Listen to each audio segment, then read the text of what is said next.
Capri का back आसन बड़ा और फ्रंट आसन छोटा रखने के बाद अगर आप इलास्टिक को इस तरीके से रख के ही स्टिच करना स्टार्ट कर देते हैं तो ये बिल्कुल गलत तरीका है। इसी तरीके से झोल आता है और कैपरी की शेप भी बिगड़ जाती है। सही तरीका क्या है जिससे फिनिशिंग आती है वही आज आपके साथ डिटेल से शेयर करने वाली हूँ। तो यहाँ पर देखिए मैंने कैपरी की कटिंग कर ली थी, इसमें आसन की सिलाई भी लगा ली है। बैक आसन बड़ा है, फ्रंट आसन छोटा है। अब हमने पहले क्या करना है, इसकी इस तरीके से फोल्डिंग करके हल्की सी तकरीबन 2 से 3 पॉइंट तक आपने फोल्डिंग करनी है और पूरी कैपरी में गुलाई में सिलाई लगा लेनी है। आपने इसको बिल्कुल खींचना नहीं है, हल्के हाथों से फोल्डिंग करते जाएंगे और पूरी कैपरी में हमने सिलाई लगा लेनी है। ठीक है, तो यहाँ पर देखिए मैं सिलाई लगा चुकी हूँ। अब हम डालेंगे इसमें इलास्टिक। तो यहाँ पर देखिए बैक आसन लंबा और फ्रंट आसन छोटा है, लेकिन इलास्टिक हम बहुत ही ज्यादा सफाई के साथ डालेंगे। तो यहाँ पर मैंने ले लिया है इलास्टिक रोल। अब इसका साइज कितना लेना है वो भी बता देती हूँ। जितनी हमारी नॉर्मल शर्ट का घेर होगा उससे 1 इंच एक्स्ट्रा रखते हुए हमने इलास्टिक कट कर लेना है। तो मेरी मेजरमेंट्स में 23 इंच घेरा है, उसमें 1 इंच प्लस किया तो 24 इंच का हमने इलास्टिक कट कर लिया। अब इसको इस तरीके से आधा इंच तक ओवरलैप करेंगे एक दूसरे के ऊपर, सिलाई लगाकर इसको अच्छे तरीके से हमने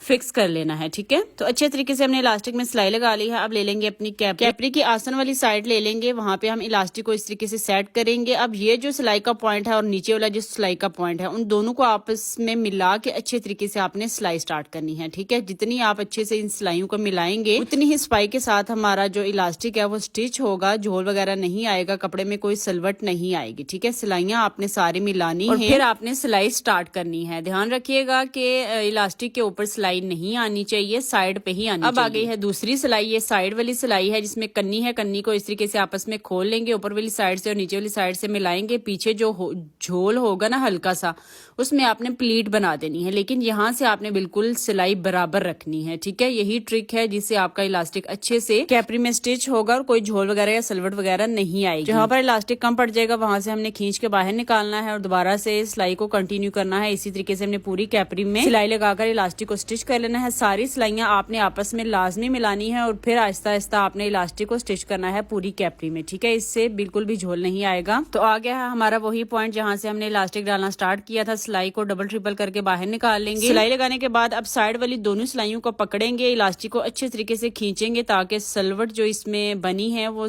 पूरी कैपरी में बराबर हो जाए। अब इसकी सेंटर में हम सिलाई लगा लेंगे। दोनों तरफ से खींच के आपने सिलाई लगानी है। देखिए साइड से भी आपको दिखा रही हूँ, दोनों साइड से आपने खींच के सेंटर में सिलाई लगा लेनी है। तो सेंटर की सिलाई लगाने के बाद ये रही हमारी इलास्टिक की फाइनल लुक। आप देख सकते हैं कि कितनी ज्यादा सफाई के साथ इलास्टिक स्टिच हो चुका है और इसमें कोई झोल या कोई बल या कोई सलवट नहीं आई। तो कैसी लगी आज की ट्रिक आपको मेरे साथ लाजमी शेयर कीजिएगा अच्छे से कमेंट करके। And follow for more. Allah Hafiz, fee Aman Allah.